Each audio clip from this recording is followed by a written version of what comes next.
The only good way to start this journey is, of course, with someone close to home, my amazing brother. Well, introduce yourself, please. I'm Marek. I'm this legend's brother, bigger brother, more sexy brother.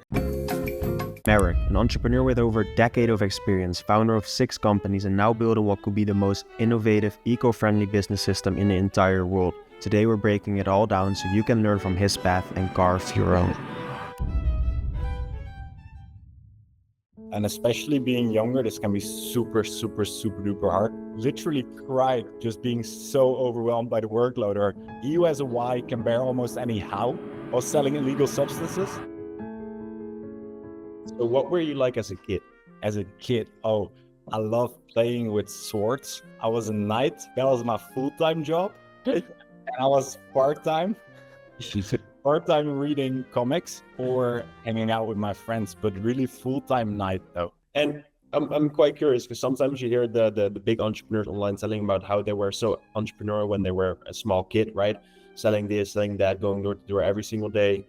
Did you have like that same drive or did that come later? 16 years old when I first started my first company. It was ordersoccershirts.com, but then the Dutch variation, and we would this was way before drop shipping was a thing, and we actually came up with drop shipping ourselves back then. So we ordered soccer shirts, got them printed, and sold them to everyone at our high school through a website and through just word of mouth. That was the first thing. And that's over a decade ago. Could you imagine that? That is over a freaking decade ago. Ordersoccershirts.nl. Could you tell me a bit more, like how you built that and created that? One time we had a school trip going to Paris, and there I met like a friend of mine, and I was already really inspired to do entrepreneurship, and he as well. And so far my friend group didn't really have other entrepreneurial guys in it. So when we connected, we immediately start talking about entrepreneurship, and we were mostly just fucking around in Paris. But at a certain point, the two of us, we kind of split up, went to a restaurant, secretly had a beer, and we just started talking like we should start running a business one way or another. And that is also where like part of what I really love about business is connecting with people and sharing a vision and then going after it. Ever since that dinner or beer that me and my buddy had really sparked something. Actually today, while listening to a book, I heard that in the Western world, the first thing that people are most afraid of is public speaking. And the second one is actually walking up to people and starting a conversation. I think that says a lot about the world we live in. But going over that fear and actually starting that conversation with someone you don't know, for me, that really brought me so much, because you're stuck in this friend group and you always average out with the people that you're with, right? So if you feel like you're not able to expand further, I think meet new people, and that's really uncomfortable. But that is also where growth lies, in that discomfort, And would you say it's more like a game of quantity or quality? So I'm going to the right places or just talking with a lot of people at different spots? Ooh, depends on the stage you're in. Younger, especially even younger than you, I say it's a quantity game, because you don't know yet where the quality is, like go very broad in the beginning is what I would say. What shaped your mindset during your teenage year that you had this entrepreneurial drive? It's a really good question. Stage 1 was financial, actually. Stage 2 was more, I want to inspire people in the grand scheme. I want to help people. It's really, really cool to do this interview with you, bro. Were there any early jobs, side hustles, or experiences that push you towards that entrepreneurship? Off the record, right before football shirts, I was selling illegal substances.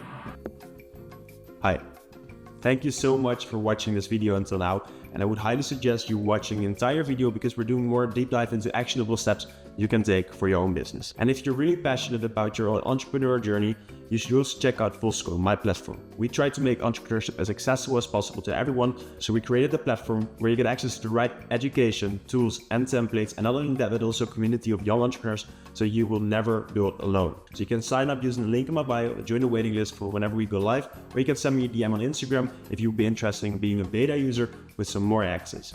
With that being said, go watch until the end. We're gonna do some crazy deep dives into steps you can take for your own business. Actually, you know, why should it be off the record?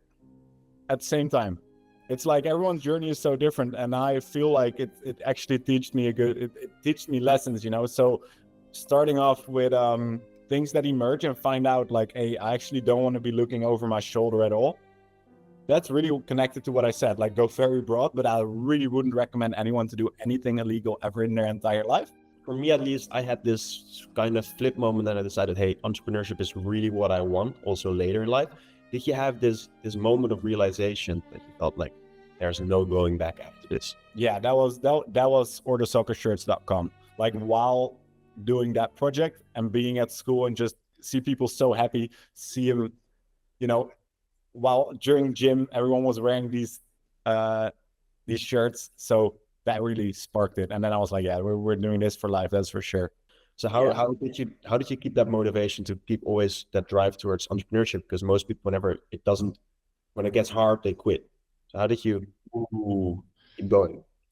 Yeah, that's a very good question. I think very simply put is just my love for doing it. If someone is watching this and feels like, but I don't have this, I'm not saying like that is crucial to build a business at all, but that's something for me. Like I hardly go about a day without thinking of something, like some idea to either improve what I'm working on or a whole new idea, which can be also very overwhelming. And it actually has been a big bottleneck over the years because I start something and I think of so many new ideas that I might neglect what I'm working on and focus on new ideas. The overreaching thing for you for the business aspect was the innovation. So that you consider innovation is your passion? Yeah. And how important is passion while building a business? Because it's such a big word. Everybody talks about passion. The older I get, the more I realize that passion is very important.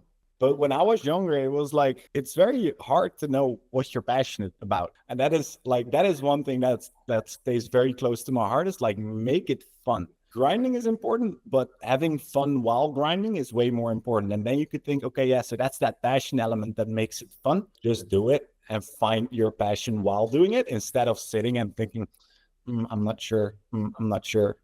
Just go for it. That's what I would say. If you had to give a short answer, do you feel like you are born with passion or you created based on your experiences?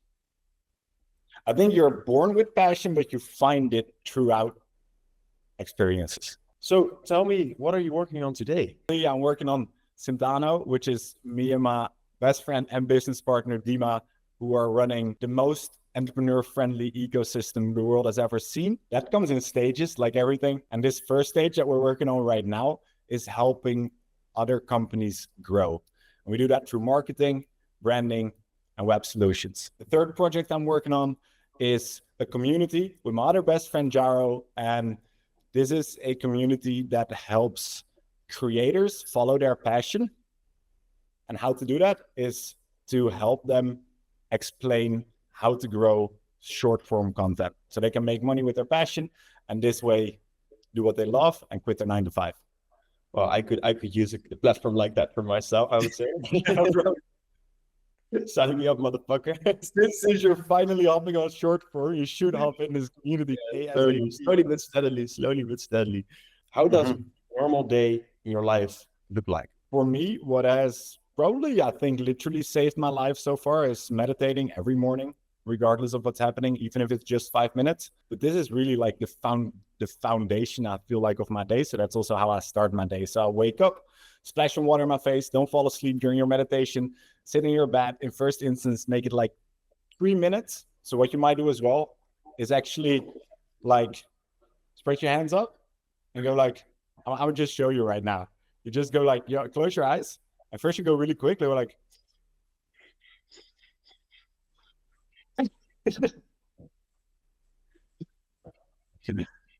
quite a bit.